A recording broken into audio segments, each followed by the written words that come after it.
मारण्याचा विडा घेऊन आला होता, पण महाराजांनी अतुलनीय शौर्य पराक्रम गाजवला आणि प्रतापगडाच्या पायथ्याशी खान धारातीर्थ पडला, खानाचा वध केला।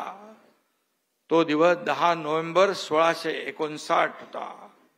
दगाबाज अफजल खानाचा कोतळा त्याच्या पोटात हीच वाघनक खुपसून बाहेर काढला होता।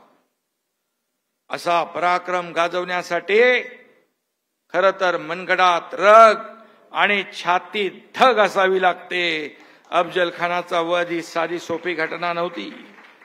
हिंदवी स्वराज्य स्थापनेतील एक ही मोठी घटना होती।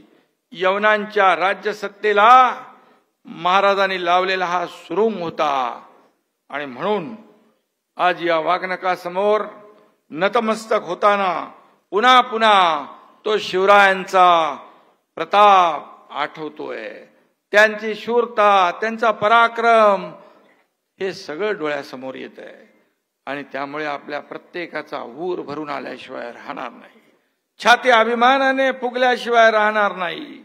आणि खर तर शिवकालीन महाराष्ट्र हे भारताच्या इतिहासातील सोनेरी पान आहे। तेजस्वी, लखलखती आणि अचाट पराक्रमाने झळाळणारं हे सोनेरी पान आहे। शिवाजी महाराजांनी अवघ्या 35 वर्षात आपल्या राज्यकारभारात 350 वर्षाचं पारतंत्र्य उकडून टाकलं, उकडून फेकून दिलं असा राजा होऊन गेला।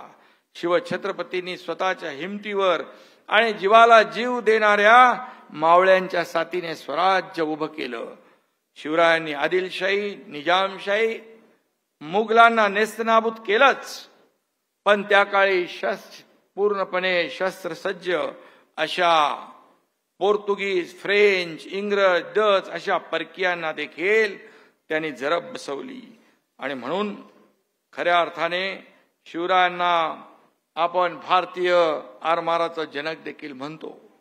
त्यामुळेच या देशाचे प्रधानमंत्री नरेंद्र मोदीजी यांनी भारतीय नौदलाच्या ध्वजावर शिवमुद्राही समाविष्ट केली गेली, हा देखील एक महाराष्ट्राचा एक अभिमान आहे। आणि